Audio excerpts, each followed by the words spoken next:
Buenos días, hermanos. Un domingo más me toca compartir la palabra y continuar con nuestro estudio expositivo de Génesis. En esta ocasión vamos a estar abordando todo el capítulo 15, así que les invito a abrir sus Biblias en Génesis, capítulo 15. El título de mi mensaje para hoy es La fe de Abraham. Vamos a ver qué enseñanzas podemos extraer de este pasaje.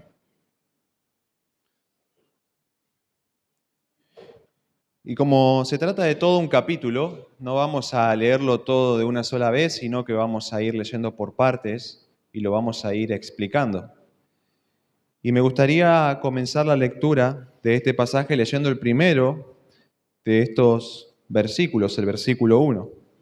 Si me acompañan ahí en Génesis capítulo 15, versículo 1, dice lo siguiente. Después de estas cosas, vino la palabra de Jehová a Abraham en visión diciendo: No temas, Abraham, yo soy tu escudo y tu galardón será sobremanera grande. Hasta ahí la lectura. El comienzo del versículo 1 nos indica en qué momento de la vida de Abraham sucedió todo aquello que nosotros vamos a estar leyendo hoy en el capítulo 15. Si ustedes lo han notado, el verso comienza diciéndonos lo siguiente: después de estas cosas. La pregunta es, ¿de qué cosas nos está hablando? Bueno, de todas aquellas que ya se nos relataron en el capítulo anterior, es decir, en el capítulo 14, y que nosotros estuvimos analizando ya en reuniones anteriores. Como ustedes recordarán, allí se nos relata lo que Abraham hizo luego de que se enterara de que su sobrino Lot había sido tomado cautivo por aquellos reyes que estaban en guerra contra Sodoma y contra Gomorra. El patriarca no dudó en juntar a sus criados, con los cuales fue a atacar a aquellos gobernantes que habían capturado a Lot, logrando rescatarlo de sus manos junto con todo lo que él tenía. Y antes de seguir, quisiera hacer una aclaración. Cuando yo me refiero a Abraham como patriarca, lo que estoy diciendo es que él es un padre fundacional del pueblo de Israel. Es decir, con Abraham comenzó el pueblo de Israel. De hecho, Abraham, Isaac, Jacob se los llama a los patriarcas porque de ellos provienen todos los israelitas. A eso me refiero cuando digo patriarca.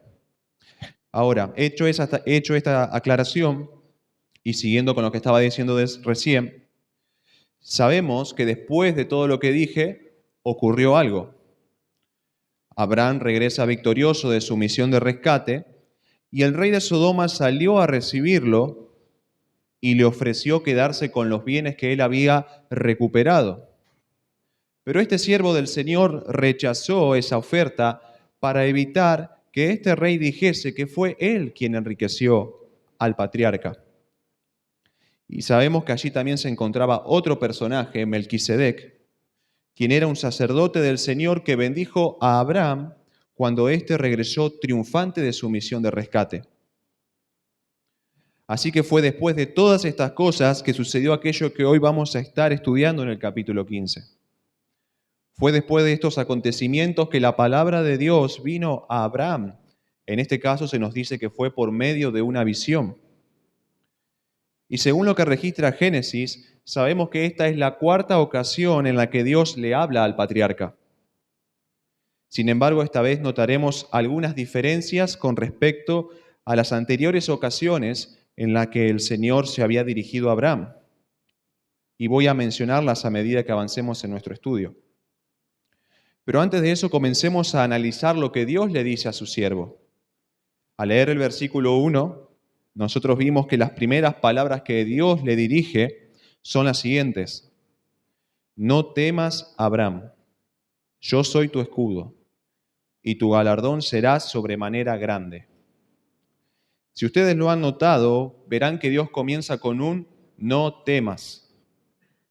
Y la pregunta es, ¿por qué motivo Dios le diría en esta ocasión a Abraham que no tenga temor? ¿Acaso había algo que estaba atemorizando el corazón de Abraham? Bueno, posiblemente sí, porque no tendría sentido que Dios le dijera a alguien que no tema cuando esa persona en realidad no tiene temor de nada. Ahora, de ser esto así, surge entonces otra pregunta que es inevitable. ¿Qué era lo que estaba causando temor en Abraham? Y para responder a ello, tengamos en cuenta lo que había pasado en el capítulo 14. Recién lo estuvimos diciendo, Abraham había vencido con sus hombres a aquella agrupación de reyes que habían secuestrado a Lot. Y lo cierto es que el patriarca regresó victorioso de esa misión, habiendo recuperado a su sobrino junto con todo lo que él tenía. Y acá posiblemente se encuentre la cuestión o la respuesta a estas preguntas. Después de todo esto que pasó, cuando ya la mente de Abraham estaba más calmada y tranquila, posiblemente comenzó a pensar en las implicaciones que tendría su valiente acción de rescate. Quizás cuando tomó conciencia de todo lo que había hecho para recuperar a su sobrino, comenzó a pensar dentro suyo lo siguiente: ¿y qué pasa si ahora estos reyes quieren vengarse de mí y comienzan a tramar un ataque en mi contra? ¿Qué sucederá si estos gobernantes buscan aliarse con otros reyes para atacarme con un ejército mucho más numeroso que el que tenían antes? Posiblemente este era el tipo de preguntas que comenzaron a circular por la mente de Abraham con respecto al asunto. Y aunque estas son solo suposiciones, tenemos razones para creer que eso fue lo que estaba pasando por la mente de Abraham en este momento. ¿Y por qué digo esto? Bueno, porque ya tenemos un antecedente de Abraham en Génesis 12 que nos permite suponerlo. En ese capítulo, ese siervo de Dios descendió a Egipto por causa de la hambruna que había venido sobre la tierra. Sin embargo, él se encaminaba allí con una preocupación dentro suyo acerca de lo que podía sucederle a él cuando llegara a ese lugar. Abraham comenzó a suponer lo que le ocurriría cuando llegara a Egipto. A él lo matarían para quedarse con su esposa, que era de muy hermoso aspecto. De todos los escenarios posibles, Abraham imaginó el peor de todos. Él llegó a pensar que su llegada a Egipto implicaría su propia muerte. Y lo llamativo es que aunque todavía no había llegado a la tierra de Faraón, y por lo tanto nada había sucedido, no obstante, él creía que lo que estaba pensando en ese momento, era lo que inevitablemente le iba a ocurrir. Esto es como aquella persona que no quiere subirse a un avión porque está convencida en su mente de que justo ese avión en el que se va a subir se va a estrellar.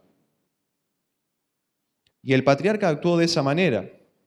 Se anticipó a creer que esas cosas trágicas que pensaba sería la que le sucederían a él si afirmaba que Sarai era su esposa, cuando en realidad todo eso que él pensaba no eran más que suposiciones que surgían de un corazón ansioso y temeroso que imaginaba el peor escenario posible. Y como dije antes, este es un antecedente en su vida que a nosotros nos permite pensar que Abraham estaba pasando por algo similar luego de haberse enfrentado a aquellos reyes para recuperar a su sobrino Lot. Seguramente empezó a imaginar una vez más los peores escenarios posibles. Y muy seguramente es en este contexto donde Dios le habla a su siervo diciéndole las palabras que hemos leído. No temas, Abraham, yo soy tu escudo y tu galardón será sobremanera grande. Noten ustedes que el Señor no solo le dice que no tema, sino que también le da la razón por la cual él no debe temer. Y esa razón consistía en que Dios mismo era su escudo. Abraham obviamente sabía lo que era un escudo. Nosotros también podemos saberlo. Es un arma defensiva que uno utilizaba en una batalla para cubrirse y resguardarse de los ataques del enemigo. En palabras más sencillas, un escudo te protegía a vos de las agresiones de otro. Y acá Dios le está diciendo a este hombre: Abraham, yo soy tu escudo. Yo soy tu defensa y protección contra el enemigo. Por lo tanto, no temas. Básicamente lo que Dios está haciendo es redirigir la mirada de Abraham. El Señor pretende que el patriarca deje de mirarse a sí mismo para mirar a Dios. En otras palabras, el Señor quería que Abraham dejara de prestarle atención a sus pensamientos ansiosos para enfocarse en el Señor y en el hecho de que Dios mismo era quien lo protegía a él. Pensar en esto era lo que le permitiría a Abraham superar ese temor, porque si tomaba conciencia de que el Señor Todopoderoso era quien lo defendía, entonces la pregunta es, ¿a quién iba a temer? ¿De quién se iba a atemorizar? De nadie. Ni siquiera iba a temer a una agrupación de reyes que se organizaran para poder atacarlo. Por lo tanto, la tranquilidad de Abraham no vendría como resultado de aumentar el número de su ejército para defenderse, sino que su tranquilidad vendría de prestar atención y de creer en lo que Dios le estaba diciendo. Su alma estaría calmada cuando considerara que, así como entre un soldado y su enemigo hay un escudo de por medio que lo protege, así entre Abraham y sus posibles opositores se encontraba Dios. Él debía entender que si alguien quería dañar a Abraham, primero tenía que pasar por sobre Dios, quien era el escudo de este hombre. ¿No era esto motivo de seguridad y tranquilidad para él? Pero parecía que el patriarca hasta ese momento no había tenido presente en su mente esta verdad, lo cual le llevaba a sentir temor. Y eso es lo mismo que muchas veces nos sucede a nosotros cuando pasamos por situaciones que nos provocan miedo o ansiedad. Nos olvidamos del Dios que tenemos y comenzamos a poner nuestra mirada en todas las amenazas que nos rodean. Entonces, como resultado, empezamos a atemorizarnos como si nos encontráramos solos frente a esa situación y como si no habría nadie a quien le importara lo que nos está pasando. Nos olvidamos de quién es Dios y de todas las promesas que Él nos ha hecho. Y como resultado, nuestra mente comienza a suponer los peores escenarios posibles, lo cual da lugar a temores y angustias que nos ahogan el alma. Pero al ver la manera en la que Dios trata con el temor de Abraham, nosotros podemos aprender la manera correcta de abordar nuestros propios temores. Ciertamente a cada uno de nosotros hay algo que nos causa temor o preocupación. En un momento puede ser una cosa, en otro momento puede ser otra, pero siempre nos estamos preocupando por algo. Sin embargo, la solución para todos es la misma. Debemos dejar de poner nuestra mirada en lo que nosotros pensamos y en nuestras circunstancias, y en lugar de eso enfocarnos en quién es Dios y en lo que Él nos ha dicho y prometido en su palabra. Por ejemplo, un ejemplo sencillo. ¿Tienes miedo, hermano, que te falte el alimento y el abrigo en algún momento? Frente a este temor tenemos dos opciones. La primera de ellas es ver nuestra dificultosa situación y comenzarnos a desesperar temiendo que eso que tememos nos suceda, que no podamos cubrir nuestras necesidades materiales básicas y la de nuestra familia. Pero hay una segunda opción, y es actuar según lo que Jesús nos enseña en Mateo capítulo 6. ¿Y cuál es esa manera? Vencer el afán recordando que no estoy solo en la dificultad, sino que tengo un Padre en los cielos que está al tanto en todo momento de mis necesidades, aún de las más básicas. Y que si Él alimenta a las aves, con mucha más razón nos alimentará a nosotros que las superamos en valor. Realmente, hermanos, nos hace falta más de esto, este ejercicio de razonar en las circunstancias con las Escrituras. En general somos muy propensos y rápidos para suponer un montón de cosas trágicas y nos olvidamos de todo lo que Dios nos ha dicho ya en su palabra. Si comenzáramos a pensar en las palabras del Señor, nuestros temores y afanes se derrumbarían, pues nuestra mente comenzaría a ser guiada por la palabra de Dios y no por nuestros miedos. Ahora, luego de que el Señor le habla a Abraham para tratar con su temor presente, Entonces lo anima de cara al futuro y le dice lo siguiente: y tu galardón será sobremanera grande. La Biblia de las Américas la traduce a esta parte de la siguiente manera: tu recompensa será muy grande. En el capítulo anterior, cuando Abraham vuelve victorioso del enfrentamiento contra esos reyes, el rey de Sodoma sale a su encuentro y le ofrece una recompensa por lo que había hecho: quedarse con todos los bienes que recuperó. Pero como estuvimos viendo, el patriarca se negó a recibir tal oferta porque no quería que este rey se jactara diciendo que fue él quien enriqueció a Abraham. Pero ahora en el capítulo 15 es Dios mismo quien le está diciendo al patriarca que le dará una recompensa. Y para saber cuál fue la reacción de Abraham frente a estas palabras, vamos a leer lo que sucede en los versículos 2 y 3 de Génesis 15. Dice lo siguiente: y respondió Abraham: Señor Jehová, ¿qué me darás siendo así que ando sin hijo y el mayordomo de mi casa es ese Damaseno Eliezer? Dijo también Abraham: mira que no me has dado prole, y he aquí que será mi heredero un esclavo nacido en mi casa. En estos dos versículos que leímos, encontramos una primera diferencia con respecto a las anteriores veces en las que Dios le había hablado a este hombre. Si ustedes lo han notado, esta es la primera de las 4 veces que Dios le va a responder, que Abraham le va a responder a Dios cuando éste le hable. En las 3 veces anteriores, la palabra del Señor había venido a Abraham, pero no se registra que el patriarca haya dicho algo. Dios hablaba y Abraham parecía simplemente escuchar.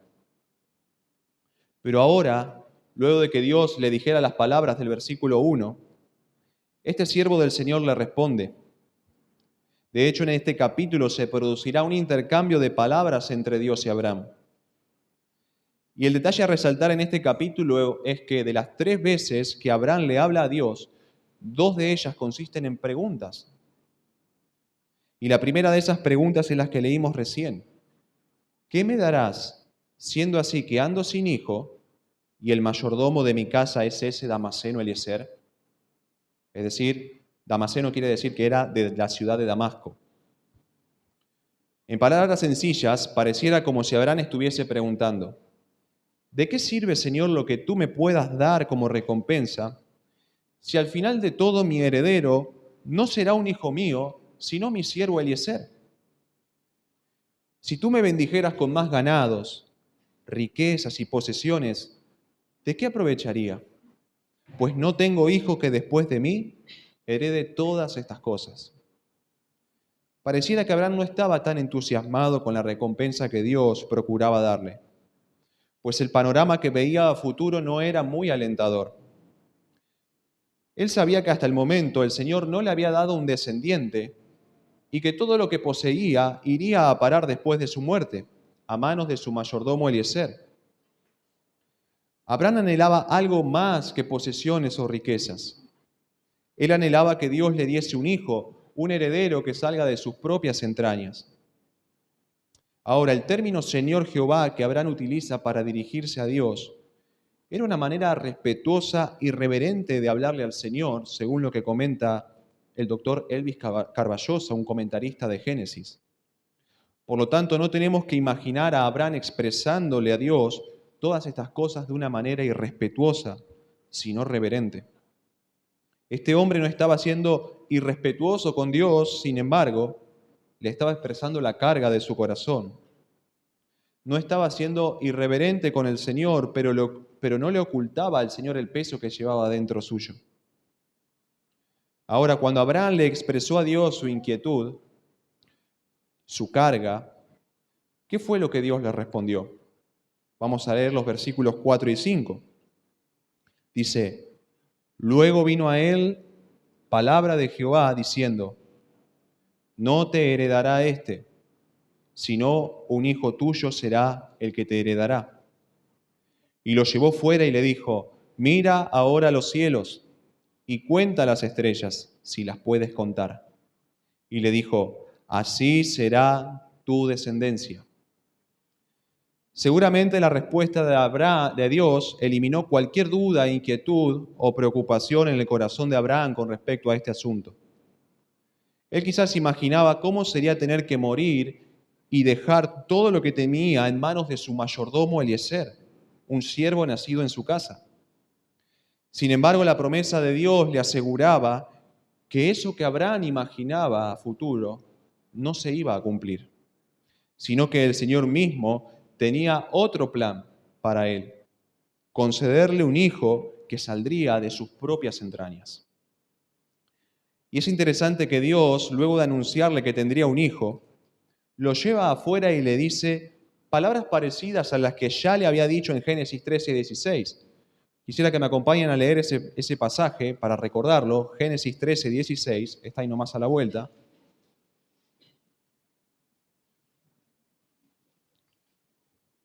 Dios ya le había dicho ahí palabras similares. Vamos a leerlo. Dice: y haré tu descendencia como el polvo de la tierra, que si alguno puede contar el polvo de la tierra, también tu descendencia será contada. Tanto en Génesis 13 como en Génesis 15, las ilustraciones que Dios usa apuntan a una misma cosa. La descendencia de Abraham sería tan numerosa que no podría contarse. Solamente que en una ocasión Dios ilustra esto con el polvo de la tierra y en la otra con las estrellas del cielo.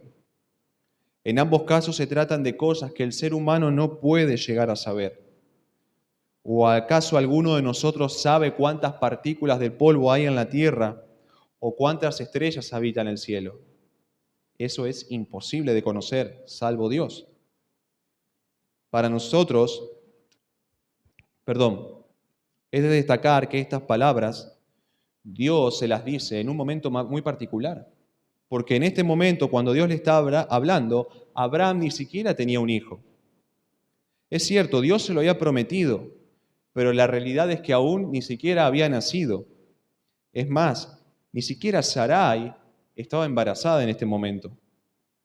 Todo lo que el Señor le hablaba con respecto a su descendencia correspondía a un futuro lejano.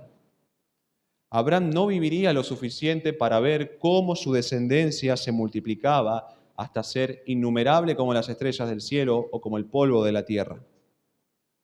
Sin embargo, a pesar de todo esto, Abraham creyó a Dios. Él tomó como ciertas las palabras que Dios le estaba hablando. Noten lo que dice el versículo 6 del capítulo 15.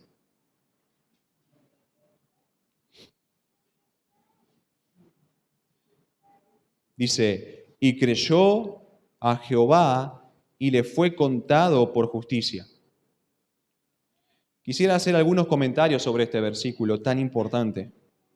En primer lugar, Abraham no necesitó ver para creer, porque como dije recién, todo lo que se hablaba con respecto a su descendencia concernía a un futuro lejano que él no vería con sus ojos. Sin embargo, él creyó a Jehová. Lo que Dios le decía era suficiente para que este siervo de Dios depositara su fe en dichas promesas. Él puso su mirada en Dios, no en sus circunstancias o en lo que podía ver.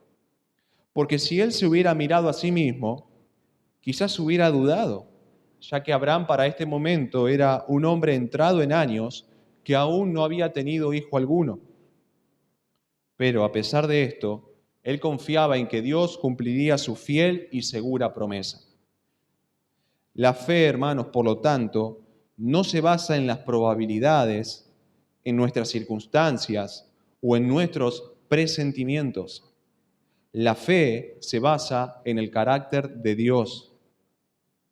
De tal manera que yo voy a creer en lo que Dios me dijo, aun cuando las circunstancias, las probabilidades y mi razonamiento parecieran decir otra cosa distinta. Yo creo que si Dios lo dijo, entonces Él lo va a cumplir. No importa qué tan difícil sea para mí o qué tan poco probable resulte eso. Si Él lo dijo, entonces es porque Él lo va a hacer. Y aunque hoy en día Dios no nos habla a nosotros por medio de visiones, como sí lo hizo con Abraham, lo cierto es que Él no ha dejado de hablarnos. El Señor nos hace conocer sus palabras por medio de la Biblia, que no es otra cosa que la propia palabra de Dios. En ella encontramos todo lo que Él quiere decirnos a nosotros, todas las promesas que nos ha hecho y todo lo que Dios ha querido comunicarnos. La pregunta es, ¿conocemos sus palabras? Pero hay una pregunta todavía más importante que esta. ¿Creemos esas palabras que conocemos? Porque déjenme decirles, hermanos, que hay una gran diferencia entre conocer y creer. Y les quiero poner un ejemplo sencillo para poder entender esto. Yo puedo encontrarme frente a un puente y conocer o saber perfectamente que ese puente sirve para que yo pueda pasar al otro lado. Pero otra cosa muy diferente es que yo lo cruce creyendo que ese puente va a sostener mi peso y que no se va a romper cuando me encuentre a mitad del camino, dejándome caer al precipicio. ¿Notan la diferencia? Una cosa es conocer o saber y otra cosa es creer en lo que sé. Lo mismo ocurre con las palabras de Dios. Yo las puedo conocer y entender muy bien. Y sin embargo, tomo la decisión de no depositar mi fe en ellas. Sé que Dios ha prometido estar conmigo todos los días de mi vida, pero a veces creo que Él me ha abandonado. Sé que Dios ha prometido obrar todas las cosas para el bien de los que aman a Dios, pero yo me desanimo porque no veo en qué pudiera favorecerme la situación difícil en la que me encuentro ahora. Sé que tengo un Padre Celestial que conoce mis necesidades, pero me desespero cuando una necesidad toca a la puerta de mi vida.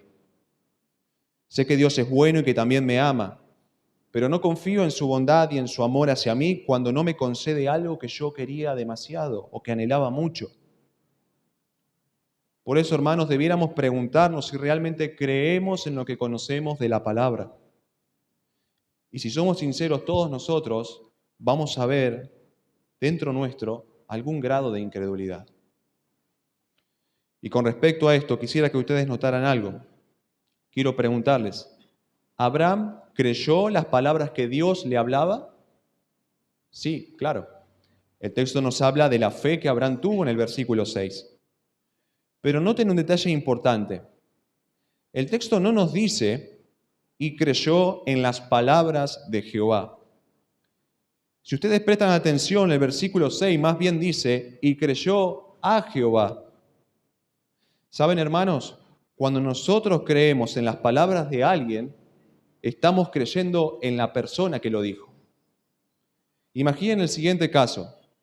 Tú le cuentas a un amigo una situación difícil que te tocó vivir, por ejemplo, en tu trabajo. Y cuando le terminás de hablar, entonces ese amigo te dice, no creo que lo que me estés diciendo sea cierto o verdadero. La verdad que no lo creo. Entonces vos, sorprendido, frente a esa respuesta le decís, ¿por qué no me crees? A lo que tu amigo responde, no me malinterpretes, a vos te creo, pero no creo en lo que vos me decís. Eso suena ridículo, ¿no? Porque de hecho eso es imposible. No podemos desconectar a una persona de lo que ésta dice. Tampoco podemos desconectar el carácter de Dios o quién es Dios de lo que Él nos ha hablado. No creer las palabras de Dios es no creerle a Dios. Decir que sus palabras no son confiables es decir que Dios no es confiable. Es muy conocido el versículo que se encuentra en Primera de Juan 1:10, el cual nos dice, si decimos que no hemos pecado, le hacemos a Él mentiroso y su palabra no está en nosotros. ¿Y por qué menciono este versículo en esta ocasión? Porque si yo digo que no tengo pecado, cuando el Señor ya ha afirmado en las Escrituras que todos somos pecadores, entonces no solo hago pasar las palabras de Dios como una mentira, sino que hago pasar como mentiroso a quien las dijo, es decir, a Dios. El texto es claro, le hacemos a Él mentiroso. Y se me venía también a la mente la tentación de Satanás a Eva en el huerto del Edén. ¿Qué fue lo que la serpiente le dijo a la mujer? Que si comían del fruto prohibido, no morirían como Dios les había dicho. Si esto hubiera sido cierto, entonces, ¿qué implicaba tales palabras? Que Dios era mentiroso, pues sus palabras eran un engaño, una mentira. ¿Pueden notar, hermanos, la conexión que hay entre las palabras de Dios y el carácter de Dios? ¿Notan que la manera en la que tratamos la palabra del Señor revela lo que realmente pensamos acerca de Él? Por lo tanto, tengamos siempre en cuenta esto al momento de sentirnos tentados a dudar de las palabras de Dios. Porque al dudar de sus palabras, estamos dudando del carácter del Dios que habló esas palabras. Ahora, volviendo al versículo 6, vemos qué sucedió como resultado de la fe de Abraham. Porque lo cierto es que cuando él creyó a Dios, algo sucedió. Y eso lo vimos en el versículo que leímos, el cual dice, y creyó a Jehová, y acá está lo interesante, y le fue contado por justicia. Ahora, ¿de qué nos está hablando acá el autor cuando nos dice que ese acto de fe de Abraham le fue contado por justicia? ¿Qué significa eso? Bueno, hay un pasaje en el Nuevo Testamento que hace referencia directamente a este versículo y nos va a ayudar a poder leerlo para entender de una manera más amplia aquello a lo que el autor se está refiriendo en esta parte de Génesis. Quisiera que me pudieran acompañar en la lectura de ese pasaje en Romanos, capítulo 4, versículos 1 al 7.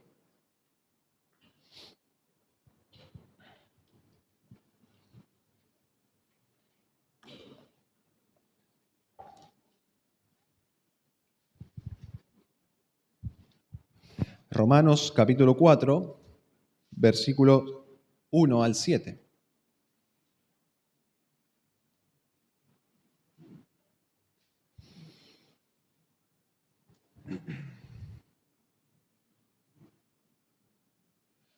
Dice lo siguiente. Ya creo que todos lo encontraron. ¿Qué pues diremos que halló Abraham nuestro padre según la carne? Porque si Abraham fue justificado por las obras, tiene de qué gloriarse, pero no para con Dios. Porque, ¿qué dice la Escritura? Creyó Abraham a Dios y le fue contado por justicia. Pero al que obra, no se le cuenta el salario como gracia, sino como deuda. Mas al que no obra, sino cree en aquel que justifica al impío, su fe le es contada por justicia. Como también David habla de la bienaventuranza del hombre a quien Dios atribuye justicia sin obras, diciendo, bienaventurados aquellos cuyas iniquidades son perdonadas y cuyos pecados son cubiertos. Bienaventurado el varón a quien el Señor no inculpa de pecado. Ahora, hermanos, para poder entender todo esto hay que comenzar diciendo lo siguiente. Sabemos que Dios es santo y por lo tanto no puede admitir en su presencia a una persona pecadora, a no ser que esa persona pecadora sea revestida con una justicia exactamente igual a la de Dios. El problema es que ninguno de nosotros puede ser justo delante del Señor por sus propias fuerzas o por lo que ésta haga. Mi justicia es inservible, mi justicia es defectuosa, mi justicia es imperfecta porque no puedo cumplir por mí mismo las demandas de la ley de Dios. De hecho, la ley lo que hace es mostrarme cuán pecador soy yo. Ella me hace consciente de la maldad que está dentro mío, pues al ver lo recta que es la ley del Señor, yo puedo ver lo torcido que estoy. Y si usted todavía cree o sigue sosteniendo que es una buena persona, entonces quiero hacerle un desafío. Lo desafío a cumplir los 10 mandamientos a la perfección sin fallar ni una sola vez. Y le aseguro que no va a pasar demasiado tiempo para que usted se dé cuenta que eso es imposible. Ninguno de nosotros puede lograr eso. Y con respecto a esto, parafraseo lo que un autor cristiano, C.S. Lewis, dijo en una ocasión. Así como uno no conoce la verdadera fuerza del viento, yendo a favor de éste, sino en contra de él, de la misma manera usted no conocerá la fuerza de su pecado, yendo en la misma dirección que éste, sino en el sentido contrario a él. Por eso, si usted quiere ver cuán malo es, intente cumplir la ley de Dios a la perfección. Busque oponerse a la naturaleza pecaminosa que hay en usted y verá cuán inútiles resultan esos esfuerzos. Bueno, dice alguien, está bien, reconozco que soy pecador y que no puedo agradar a Dios por mis propias obras o por lo que haga. Admito que mi justicia es imperfecta, defectuosa delante de los ojos del Señor. Pero Dios me perdonará si yo confieso mis pecados. Bueno, la realidad es que hay un problema con esta afirmación. Si Dios es justo como Él dice, entonces no puede perdonarte. Él no puede hacerlo. Y esa persona se pregunta, ¿cómo que Dios no puede perdonarme? Y bueno, yo quisiera responderle a esa persona con la siguiente pregunta, usando un ejemplo que por ahí se utiliza en el evangelismo. ¿Qué pensaría esta persona de un juez que durante un juicio deja ir como si nada a un criminal, lo deja en libertad, simplemente porque este criminal le pidió perdón por lo que hizo? Seguramente esa persona se indignaría tremendamente, ¿no es verdad? Porque sabe que hay una justicia que demanda un castigo por el crimen cometido y dicha justicia no se satisface simplemente pidiendo perdón. Hay un castigo que debe ser satisfecho. Hay un castigo que la ley demanda por las transgresiones. Por eso, si ese juez es justo, entonces hará caer sobre ese infractor las demandas de la ley, el peso de la ley. Entonces, si esperamos que un juez terrenal y humano actúe de esta manera, ¿cuánto más no deberíamos esperar que Dios, el perfecto juez de toda la tierra, haga lo mismo con los seres humanos? ¿Cuántos más no esperaríamos que el Señor que dio la ley cumpla con aplicar los castigos que Él mismo ha dictado en esa ley? Y la paga del pecado es la muerte, dijo el Señor. Y eso es lo que debiera recaer sobre cada persona que ha pecado. Y la realidad es que todos somos pecadores. Por lo tanto, merecemos la muerte física, espiritual y eterna en el infierno. Ahora, lo curioso es que el texto de Romanos también dice algo interesante y que podría llamar la atención. Que Dios justifica a los impíos que creen en Él. Es decir, los declara justos delante de su presencia. Así lo leemos en el versículo 4 de Romanos. Mas al que no obra, sino cree en aquel que justifica al impío, su fe le es contada por justicia. Entonces la pregunta es, ¿cómo puede el santo Dios declarar justo delante de sus ojos a un pecador que ha transgredido la ley divina? ¿Cómo puede declarar el Señor sin culpa a personas que han mentido, vivido en inmoralidad sexual, que han robado, que han sido estafadores, que han usado su boca para hablar lo malo e incluso que han cometido crímenes gravísimos en la sociedad? ¿Cómo puede Dios hacer eso? ¿Cómo puede Dios perdonar al pecador sin contradecir su carácter santo y justo? Porque como vimos, Él no va a dejar sin castigo ningún pecado. Su carácter y su ley demandan una paga por nuestras transgresiones. Y bueno, hay una respuesta para estas preguntas. Pero la respuesta no se encuentra en algo que nosotros pudiéramos hacer o podamos hacer, sino en algo que Dios ha hecho en favor nuestro por medio de su Hijo Jesucristo. Hermanos, tomemos conciencia de esto. Si Dios no hubiera intervenido en este asunto para favorecernos, nosotros no tendríamos esperanza, pues nada podríamos haber hecho aunque lo hubiésemos querido. Para resolver nuestro asunto con la justicia de Dios, dependíamos únicamente de algo que Él pudiera hacer por nosotros. pues no nos podíamos salvar a nosotros mismos. ¿Y qué fue lo que Él hizo en nuestro favor? Isaías 53 nos explica muy claramente esto. Nosotros fuimos los que pecamos. Nosotros fuimos los que nos descarriamos. Nosotros fuimos los que desobedecimos a Dios. Pero el Señor, en lugar de hacer caer el peso de nuestras transgresiones sobre nosotros, hizo que cayeran sobre Jesucristo, quien nunca hizo nada malo para merecer semejante sufrimiento, ni aun en lo más mínimo. Sin embargo, Cristo se entregó a sí mismo en una cruz como ofrenda por nuestros pecados. Y la ira que debía caer sobre ti y sobre mí por nuestras maldades, Dios la hizo caer sobre Cristo, quien era inocente de toda maldad. Y esto es interesante, nadie obligó a Dios a hacer esto, sino que el Señor mismo había determinado llevarlo a cabo desde antes de la fundación del mundo. Él, por su propia voluntad e iniciativa, quiso quebrantar a Cristo en la cruz para favorecernos. Isaías 53 dice, pero quiso el Señor quebrantarle, sometiéndole a padecimiento. Noten esa palabra, quiso. Como dije, nadie obligó a Dios a quebrantar a su Hijo bajo el castigo de nuestros pecados. Tampoco Dios tenía la necesidad de hacerlo.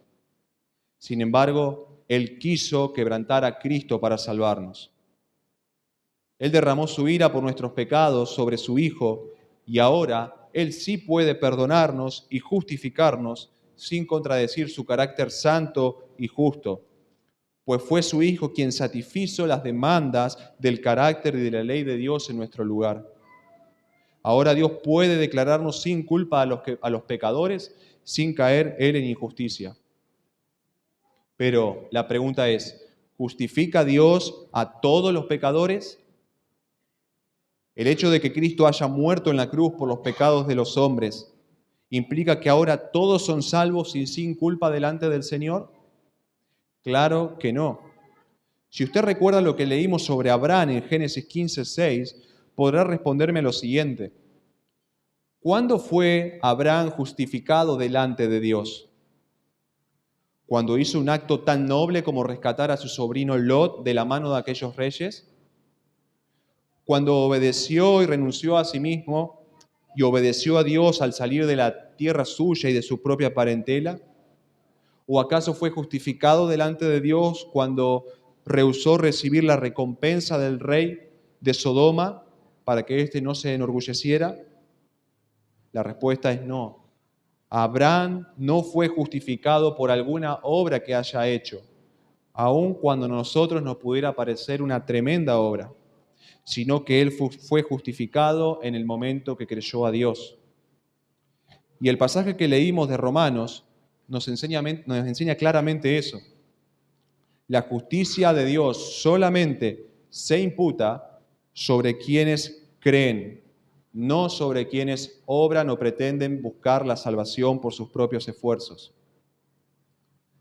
Ahora, no solo que la salvación por obras es imposible, sino que además, si la salvación fuese por obras, las personas podrían enorgullecerse o jactarse delante de Dios de haber alcanzado su salvación por sus propias fuerzas. Ellos no verían la salvación como un regalo de gracia por parte de Dios, sino como un pago que Dios les debía por el mérito que hicieron. Pero al ser por la fe, uno simplemente recibe el regalo inmerecido de la salvación. Uno abre sus manos y recibe de parte de Dios lo que no merece. De manera que ninguno de nosotros, los que hemos creído en Cristo, podemos jactarnos delante del Señor de la salvación que tenemos. Todo se lo debemos a Dios, todo se lo debemos a Jesucristo, quien pagó el precio de nuestro rescate. Y lo cierto es que en el momento en que un pecador se arrepiente de sus pecados, poniendo su fe en Cristo, entonces el Señor le imputa la justicia de Jesucristo. De manera que ahora el Señor le declara justo delante de sus ojos, pues los pecados de esa persona han sido ya puestos sobre el Salvador y la justicia, la rectitud moral de Cristo le ha sido imputada a Él. Esta palabra imputar tiene una connotación de una transacción económica. Da la idea de alguien que hace un depósito en la cuenta de otro. Por eso decimos que cuando tú crees en Cristo, lo que Dios hace es depositar en tu cuenta la vida perfecta de Cristo. De manera que ahora tú eres visto a los ojos de Dios como alguien que ha cumplido perfectamente la ley del Señor. Pero no es tu justicia, sino la justicia de Cristo en ti, pues Él fue quien cumplió realmente a la perfección toda la ley de Dios. Y tanto Abraham como cada uno de nosotros necesitamos ser justificados mediante Cristo, pues nadie en este mundo puede ganarse la salvación por mérito propio. Es un regalo inmerecido de Dios que se recibe por medio de la fe en su Hijo. La salvación de tu alma no es un salario que Dios te paga como una recompensa por tu dura labor en obedecerle, sino es un regalo que Él te hace por pura gracia si es que crees en Jesús. Ahora, hermanos, para ir terminando, vamos a leer y explicar rápidamente lo que queda de nuestro pasaje, Génesis 15, 7 al 21. Volvamos ahí.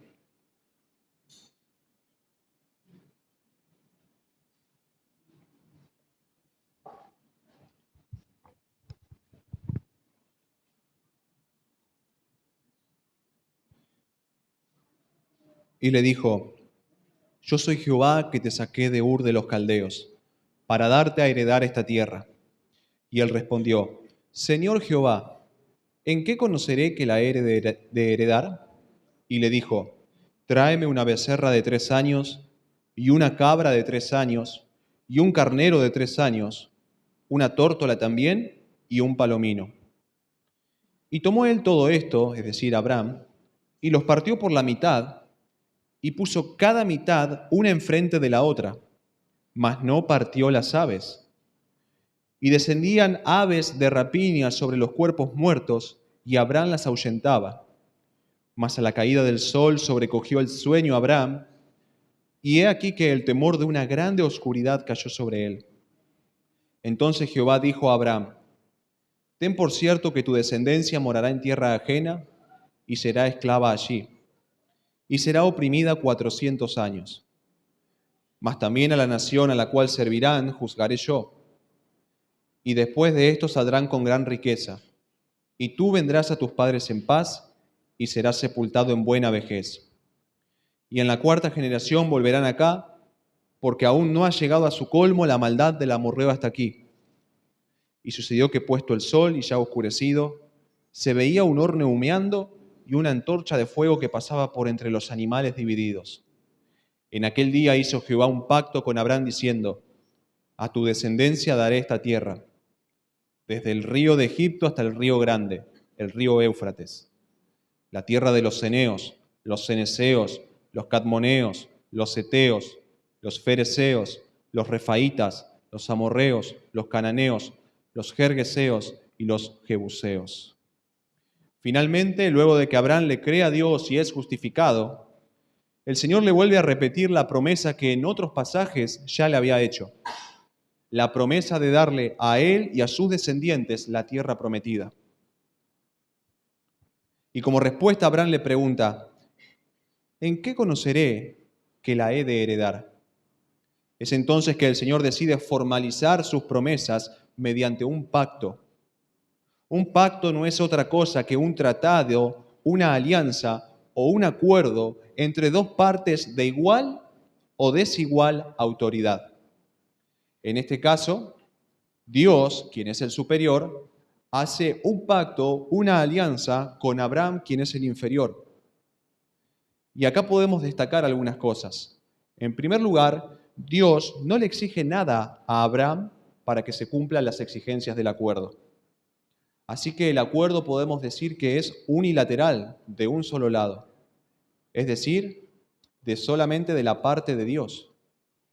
En segundo lugar, Dios se compromete a cargar con un castigo sobre sí mismo en caso de incumplir con ese pacto. Y quiero explicar esto. La forma en la que el Señor hace un pacto acá con Abraham tiene un significado. El hecho de partir esos animales, poner cada mitad una enfrente de otra y pasar por en medio de esas partes, implicaba que quien caminaba por en medio estaba afirmando con eso que a él le correría la misma suerte en caso de no cumplir con su parte en ese acuerdo. Dios estaba diciendo, yo voy a correr la misma suerte que estos animales, pagar con mi vida en caso de incumplir lo que he prometido. En este caso, la presencia de Dios, simbolizada por el horno humeante y la antorcha de fuego que allí se nos menciona, es la que pasa por entre los animales. Pero Abraham en ningún momento pasa por ahí. O sea, solo Dios sufriría el castigo por el incumplimiento de este pacto, cosa que obviamente sabemos que jamás ocurriría. Por lo tanto, ¿qué seguridad más grande podía tener Abraham? Dios mismo haciendo un pacto con él de esa manera. Frente a cualquier duda, inquietud o temor que pudiera surgirle, él podría recordar el pacto que el Señor había hecho con él y que se había comprometido en cumplir. Por lo tanto, Dios le había concedido a Abraham lo necesario para mantenerse confiado en que él haría lo que prometió. Pero las cosas no sucederían tan rápido, pues el Señor mismo le anticipa que en el futuro su descendencia morará primero en una tierra extranjera por un buen tiempo. El Señor no le dice cuál es esa nación, pero por el libro de Éxodo nosotros sabemos que es la nación de Egipto. Y así como Dios dijo, así fue que sucedió. Cuando leemos Éxodo nos damos cuenta que todo lo que el Señor había anticipado que sucedería, se cumplió. Porque Dios nunca quebranta sus palabras. Dios nunca rompe sus pactos. Tenemos un Dios confiable que nunca nos va a fallar. Y así como podemos poner nuestra fe en Él para la salvación de nuestra alma, así también podemos confiar en Él para caminar en nuestro día a día como cristianos. Así que, hermanos, que el Señor nos ayude a confiar en Él, así como Abraham lo hizo en su momento.